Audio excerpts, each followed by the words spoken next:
পঁচিশে বৈশাখ বাঙালির আত্মপরিচয়, মনন এবং সৃজনশীলতার এক উৎসবের নাম। 1861 সালের এই পুণ্যতিথিতে কলকাতার জোড়াসাঁকো ঠাকুর পরিবারে জন্মগ্রহণ করেছিলেন বিশ্বকবি রবীন্দ্রনাথ ঠাকুর। আজ তার শুভ জন্মবার্ষিকী বা রবীন্দ্র জয়ন্তী। রবীন্দ্রনাথ মানেই বাঙালির আবেগ, সংকটে ভরসা এবং আনন্দ বেদনার চিরন্তন সঙ্গী। জীবনের এমন কোনো পর্যায়ে নেই যেখানে তার উপস্থিতি নেই। পূজা, প্রকৃতি, প্রেম কিংবা দেশপ্রেম, তার লেখনীর জাদুস্পর্শে প্রতিটি অনুষঙ্গ পেয়েছে এক অনন্য মাত্রা। রবীন্দ্রনাথ ঠাকুর ছিলেন একাধারে কবি, ঔপন্যাসিক, নাট্যকার, প্রাবন্ধিক, দার্শনিক ও চিত্রশিল্পী। 1913 সালে গীতাঞ্জলি কাব্যগ্রন্থের জন্য এশীয়দের মধ্যে প্রথম সাহিত্যে নোবেল পুরস্কার জয় করে তিনি বাংলা ভাষা ও সাহিত্যকে বিশ্ব দরবারে এক উচ্চ আসনে প্রতিষ্ঠিত করেন।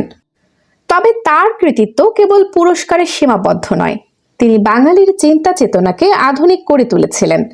তার সৃষ্টি করা শান্তিনিকেতন ও বিশ্বভারতী আজও বিশ্ব ভ্রাতৃত্ব এবং প্রকৃতির সঙ্গে শিক্ষার মেলবন্ধনের এক অনুপম উদাহরণ। বাংলাদেশের জাতীয় সঙ্গীত আমার সোনার বাংলা এবং ভারতের জাতীয় সঙ্গীত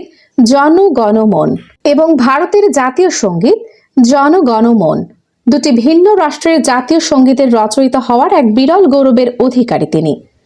আমাদের জাতীয় জীবনে রবীন্দ্রনাথের প্রাসঙ্গিকতা ফুরিয়ে যায়নি।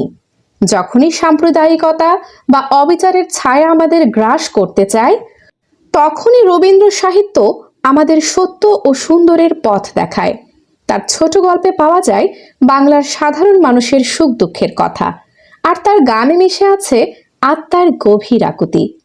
রবীন্দ্র জয়ন্তী উপলক্ষে বিশ্বজুড়ে ছড়িয়ে থাকা কয়েক কোটি বাঙালি গান, কবিতা ও নৃত্যের মাধ্যমে এই মহাপ্রাণকে শ্রদ্ধা জানায়।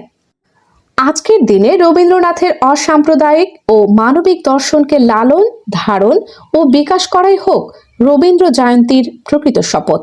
রবীন্দ্রনাথ ছিলেন, আছেন এবং অনন্তকাল বাঙালির হৃদয়ে ধ্রুব তারার মতো বেঁচে থাকবেন।